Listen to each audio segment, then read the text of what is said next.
नमस्कार दोस्तों, अबदल टाइम्स में आप सभी का स्वागत है। मौजूदा विश्व में जिस तेजी से अलग अलग देशों और खेमों में पुराने समीकरण नई शक्ल ले रहे हैं, संबंधों के आयाम बदल रहे हैं, उसमें भारत और जर्मनी के बीच बहुस्तरीय सहयोग के नए तैयार होते रास्ते बेहद अहम हैं। जर्मनी और भारत के 7वें अंतर सरकारी परामर्श यानी IGC के आयोजन के दौरान दोनों देशों के बीच संबंधों का जो नया अध्याय खुला है, उससे काफी उम्मीदें लगाई जा रही हैं। ये सही है कि आर्थिक और सामरिक स्तर पर विश्व में कई स्तर पर खींचतान, तनाव और टकराव का माहौल चल रहा है और ऐसे में खास तौर पर भारत जैसे किसी देश के लिए सहयोग के मोर्चे तैयार करना एक कठिन चुनौती है। मगर इसी दौर में यह भी साबित हुआ है कि कुछ युद्धों और अन्य कारणों से दुनिया के ज्यादातर देश अपनी सुविधा के ध्रुवों में बंट रहे हैं। उसमें भारत अलग अलग देशों के साथ अपने संबंधों को व्यावहारिकता और जरूरत की कसौटी पर तय कर रहा है। गौरतलब है कि जर्मनी के चांसलर ओलाफ शोल्स के साथ भारतीय प्रधानमंत्री की बातचीत के बाद दोनों देशों के बीच कई मोर्चों पर सहयोग की घोषणा की गई। इसमें कई संधियों पर हस्ताक्षर किए जाने के साथ साथ द्विपक्षीय रिश्तों की और मजबूत करने की प्रतिबद्धता पर भी जोर दिया गया।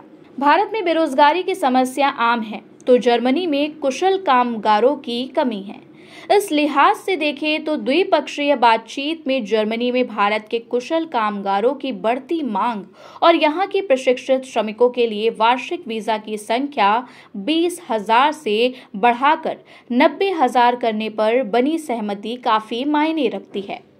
मुफ्त व्यापार को लेकर बन सकती है सहमति। व्यापार और सामरिक साझेदारी के मोर्चे पर महत्वपूर्ण बातचीत के अलावा तकनीक, कौशल विकास, कृत्रिम बुद्धिमत्ता, सेमीकंडक्टर, स्वच्छ ऊर्जा से लेकर खुफिया जानकारी साझा करने जैसे कई मुद्दों पर सहयोग की घोषणा से स्पष्ट है कि कुछ मसलों पर मतभिन्नता के बावजूद जर्मनी और भारत एक नए रास्ते की ओर बढ़ रहे हैं।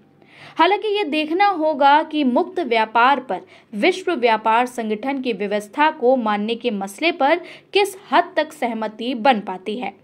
ताजा बैठक में रूस और यूक्रेन के बीच जारी युद्ध में भारत की भूमिका का भी जिक्र हुआ, लेकिन ऐसा लगता है कि इस मामले में भारत ने बहुत सधे कदमों के साथ जिस तरह एक संतुलित रुख अख्तियार किया, उसे दूसरे देश भी समझ रहे हैं। मसलन रूस और यूक्रेन युद्ध में भारत और जर्मनी की राय अलग अलग है।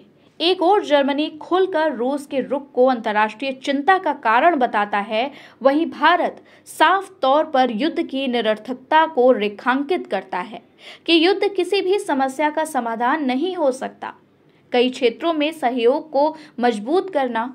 हालांकि वैश्विक परिदृश्य में जर्मनी के सामने अपने पक्ष को लेकर जिस तरह की चुनौतियां हैं, उसमें भारत से भी उसे अपना साथ देने की उम्मीद होगी। मगर भारत का अपना पक्ष है और जर्मनी शायद इसे समझता है। यही वजह है कि कई क्षेत्रों में सहयोग को मजबूत करने के लिए जो भी बातचीत हुई, उस पर इसका कोई असर नहीं पड़ा। फिलहाल वैश्विक स्तर पर भू राजनीति के जैसे दावे पेच चल रहे हैं, उसमें स्वाभाविक ही भारत के लिए थोड़ी संवेदनशील स्थिति है।